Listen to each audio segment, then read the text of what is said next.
This market for U.S. pork, and absent numerous trade barriers, probably would be our #1 export market. Farm leaders across the country are in Washington to appeal to lawmakers on trade before another season gets underway. RFD-TV's Sarah Mock has that perspective from the nation's capital. With Chinese negotiators in D.C. this week, sorghum growers are hopeful about the talks. Shows that they're willing to maybe step forward and open the door to some trade negotiations with Ambassador Lighthizer and Secretary, of Ag Purdue. We have some great guys on our side, and I think maybe we can get some things done. Lawmakers are more cautious about the meetings. They want to see enforceable commitments on a range of issues, including that the Chinese increase purchases of U.S. ag commodities. The extent to which they buy more, I think, is an easy solution. Also, maybe whether it's carrying out their promises to buy more, or whether it's what they're doing on intellectual property, things of that nature. How are we going to measure follow-through? While China talks continue, U.S. negotiators look to other possible deals.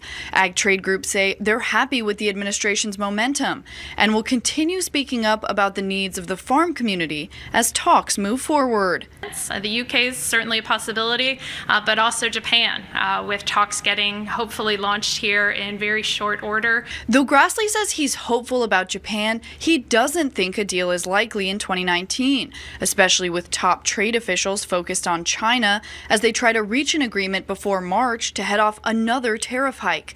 But farmers say if talks continue without relief for the ag sector, more has to be done. Don't use our commodities as a bartering tool in trade. Don't use us as the scapegoat that we're negotiating with other countries with if there's not some type of support underneath that.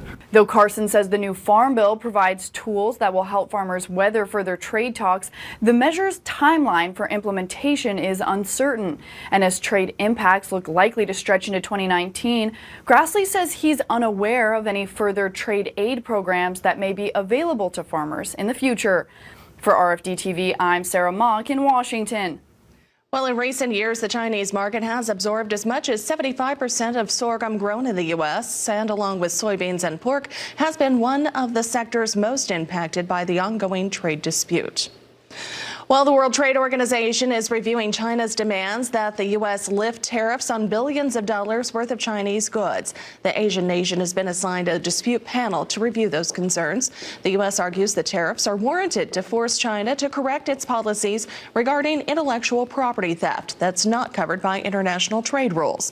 While the WTO case could complicate the D.C. trade conversation this week, the announcement of felony charges against the Chinese telecom company Huawei for violating U.S. trade sanctions and technology theft could further muddy those negotiations. And while China trade talks continue, U.S. negotiators work to establish a free trade agreement that is, with Britain. National Milk Producers Federation trade